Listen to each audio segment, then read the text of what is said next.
ఖర్చు చెప్పారు. మరి ఎఫోర్డ్ చేయలేని వాళ్ళ పరిస్థితి ఏంటి? అలాగే మీరెలా దీన్ని చేస్తున్నారు అంటే ఏం చెప్తారు? హాస్పిటల్‌కి కన్సల్టేషన్ కోసం చాలామంది వస్తారండి. హ్మ్. క్యాంప్స్ పెట్టినప్పుడు వస్తారు.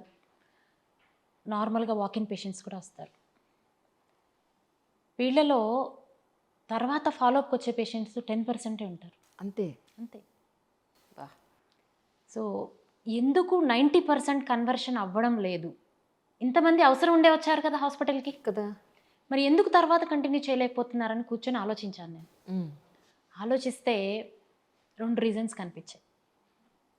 ఒకటి ఆ ట్రీట్మెంట్ అంటే భయం. ఐవీఎఫ్ చేసుకుంటే ఐవీఎఫ్ అని నేను అనట్లా. అదే. Not only any IVF, treatment for kids. Fertility treatment. Yeah! Treatment తీసుకొని పిల్లల్ని కంటే ఆ పిల్లలు ఎలా ఉంటారు? ఓహ్!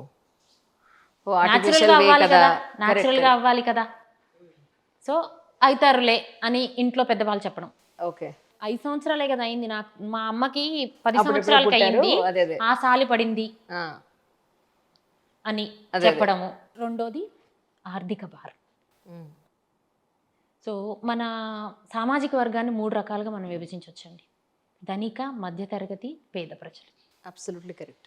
ధనిక ప్రజలకి మనం ఏం చేయాల్సిన అవసరం అవును. లేదండి. అవును. వాళ్ళకి ఏం ఏం కావాలో వాళ్ళు గావాలంటే కొండ మీద డబ్బులుంటే కొండ మీద కోతి గూడా దిగొస్తుంది అని చెప్తారు. ఒక కరెక్ట్. సేయింగ్ ఉంది. కరెక్ట్. సో, వీళ్ళ గురించి ఆలోచించలేదు నేనెప్పుడు. మధ్యతరగతి, బీద. హ్మ్. సో, మనం చాలా మంది చెప్తా ఉంటారు చూసారా? ధనిక, పేదవాళ్ళకి సిమిలారిటీస్ ఎక్కువుంటాయని చెప్పి. అవును. అవును. సో, వీళ్ళకి మొత్తం ఉంటుంది. వీళ్ళకి ఏమీ లేదు. అవును. సో, వీళ్ళకి బాధ లేదు. మధ్యలో కొట్టుకునేది ఎవరంటే మధ్యతరగతి మధ్య జనాలు. తరగతి వాళ్ళు. ఇటు పోలేరు, ఇలా అటు ఉండలేరు, పోలేరు. ఇలాగూ ఉండలేరు. సో, అందుకని మధ్యతరగతి బీద వాళ్ళకి ఏంటి ప్రాబ్లమ్ అని ఆలోచించానండి. సో, డబ్బులు. హ్మ్. సో, వాళ్ళకి మరి ఎలాగ నేను సహాయం చేయగలుగుతాను? ఒకళ్ళకి చేయమంటే చేస్తాను. ఇద్దరికి చేయమంటే చేస్తాను. అందరికీ అయితే చేయలేను కదా! కరెక్ట్. అంటే తర్వాత పేషెంట్స్‌తో ఇంటరాక్ట్ అవుతూ ఉంటే, మేడం నేను ఈ ట్రీట్మెంట్ చేసుకుంటే గ్యారంటీయా? ఎవరిస్తారు గ్యారంటీ? ఏదైనా వస్తువా? ఆ! కొంటే 1 ఇయర్ వారంటీ ఉంటుందనడానికి. సో, గ్యారంటీ ఇస్తారా? ఆ! సో, గ్యారంటీ ఇవ్వలేము. ఈరోజు నేను నీతో మాట్లాడుతున్నా. రేపొద్దున నేను బతికి ఉంటానని గ్యారంటీ ఏమన్నా ఉందా? నువ్వు బయటికెళ్తున్నావు, ఇంటికొస్తావని గ్యారంటీ ఏమన్నా ఉందా? ఏమి లేదు. నథింగ్. ఈ గ్యారంటీ అనే వర్డ్ దగ్గర ఆగిపోతున్నారు. సో, ఖర్చు పెట్టుకునే స్తోమత ఉండి గ్యారంటీ కోసము భయముతోటి ఫెయిల్ అయితే ఎలాగా? పాజిటివ్ వచ్చిన వాళ్ళకి సంతోషమే. నెగెటివ్ వచ్చిన వాళ్ళకి పెయిన్ ఏముంటుంది? ఇటు ప్రెగ్నెన్సీ రాలేదు, డబ్బులు పోయాయి. అవును. ఈ పెయిన్ నేను ఎలా తీసేయాలి యాహ్! అని నేను ఆలోచిస్తుంటే మాకు తట్టిన ఆలోచన 100% క్యాష్ బ్యాక్. సీరియస్లీ? నిజంగా. అయ్యో! ఇంత మీరు ఖర్చు పెట్టి మళ్ళీ 100% క్యాష్ బ్యాక్ ఎలా ఇస్తారు? సో, ఎంతమందికి ఇవ్వాలి నేను? రైట్.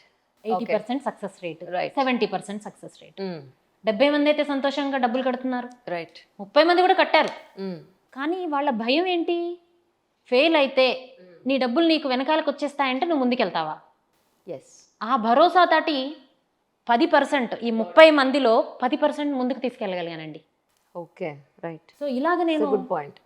100% క్యాష్ బ్యాక్ పెట్టిన తర్వాత చాలామంది కపుల్ని నేను ట్రీట్ చేయగలిగాను. హ్మ్.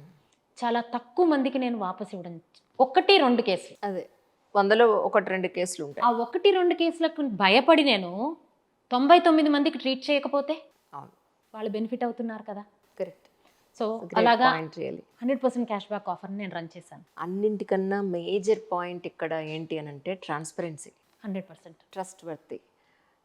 చాలామంది నేను విన్నదేంటంటే, ఎక్కడో స్లమ్‌లో ఎవరినో ఒకతన్ని వర్కర్‌ని కొంచెం వచ్చి నీ స్పెర్మ్ ఇచ్చి వెళ్ళమ్మా కావాలంటే డబ్బా పంపిస్తాం మీ దగ్గరికి. ఇలా చేసినవి కూడా ఉన్నాయి అని. అంటే మన దగ్గరికి వచ్చిన వాళ్ళ దగ్గరికి హాస్పిటల్‌కి ఎస్పెషల్లీ ఫెర్టిలిటీ సెంటర్స్‌కి వచ్చిన వాళ్ళ దగ్గరికి స్పెర్మ్ కౌంట్ లేకపోతే ఎక్కడి నుంచో బయట నుంచి తీసుకొచ్చి వీళ్ళు చేస్తున్నారు అనేది చాలా రకాలైన స్టోరీలు వింటూ ఉంటాం బయట. మీ దగ్గర ఎంత ట్రాన్స్‌పరెన్సీ ఉందంటే ఏం చెప్తారు? సో, నా పేషెంట్ నా దగ్గరికొచ్చిన వాళ్ళు ఎంత ట్రాన్స్‌పరెన్సీ నేను మెయింటైన్ చేస్తున్నానంటే, కన్సీవ్ అయిన తర్వాత ట్రీట్మెంట్ ఏం చేస్తారు, ఎలా చేస్తారనని ఇంకొక పేషెంట్‌కి చెప్పేయగలుగుతారు. హ్మ్. సో, నేను అంత చెప్పాల్సిన అవసరం యెస్. లేదు. యెస్. Got it. సో, అంత ట్రాన్స్‌పరెంట్‌గా ఉంటాం మేము. సో, నేను నా పేషెంట్ ఎవరైతే నా ద్వారా ట్రీట్మెంట్ ద్వారా కన్సీవ్ అయ్యారో, వాళ్ళతోటి ఇంకొక పేషెంట్‌కి కౌన్సెలింగ్ ఇప్పించొచ్చండి నేను. మీరెంత నాలెడ్జ్ ఇస్తున్నారు అండ్ ప్రతిదీ వాళ్ళకి తెలిసి చేస్తున్నారు. ఆ! తెలిసి నీకు ఏం ప్రాబ్లం ఉంది, నువ్వు ఎందుకు వెళ్తున్నావు, ఎలా వెళ్ళాలి అనే ట్రాన్స్పరెన్సీ మెయింటైన్ చేసినంత వరకు ఏ ప్రాబ్లం లేదు. కరెక్ట్. వేరే వాళ్ళ కణాలు తెచ్చి నీకు నేను చేయడం వల్ల నాకు వచ్చే ఉపయోగం ఏంటి? ఎగ్జాక్ట్లీ. అందరూ మంచి వాళ్ళే ఉంటారని ఏం లేదు, కానీ మంచి వాళ్ళు కూడా ఉంటారు. సో 100% క్యాష్ బ్యాక్ తోటి నేను అందరికీ న్యాయం చేయలేకపోయాను. అవునా? సో ఎందుకు అంటే అక్కడ ఆ వర్గంలో డబ్బులు ఉన్న వాళ్ళు మాత్రమే ముందుకెళ్ళారు, ఇంకా 20% ఆగిపోయారు. ఓకే. సో నా దగ్గర మీరు చెప్పే డబ్బులు పెట్టే శక్తి కూడా లేదు మేడం. సరే, నీకోసం ఇంకొక రకంగా నేను ప్రయత్నం చేస్తాను. నీకోసం ఖర్చు నేనే పెడతా ముందు. ఓకే. నువ్వు ప్రెగ్నెన్సీ వచ్చి సంతోషంగా ఉన్న రోజు నువ్వు కట్టు. అలా అయితే ఇప్పుడు తండొప్పుతున్నాలు వస్తారు. ఓకే, డెలివరీ అయ్యాక మళ్ళీ కనిపిస్తారా మీకు అసలు వాళ్ళు? అదే చెప్తున్నా, అది కూడా ఓకే. సో ఈ డిస్కషన్ కూడా అయింది. సో ఈ ఆఫర్ని నేను పే లెటర్ ఆఫర్ కింద రన్ చేశాను. ఓకే. సో కొంచెమే పెట్టుకోగలుగుతారు వాళ్ళు, మొత్తం ఖర్చు పెట్టుకోలేరు. మీరు చెప్పే ఖర్చులో ఒక 20-30 వేలు మాత్రమే ఖర్చు పెట్టుకోగలుగుతారు. కానీ నాకు ప్రెగ్నెన్సీ కావాలి, మరి ఎలా? ఏదో ఒకటి చేయండి మేడం. సో సరేనమ్మా, నీకోసం నేనే ఖర్చు పెడతా. ప్రెగ్నెన్సీ వచ్చిన తర్వాత సంతోషంగా ప్రెగ్నెన్సీ వస్తే కట్టు, లేకపోతే కట్టకు. రైట్. భరోసా, ధైర్యం, ఇవే కావాలి.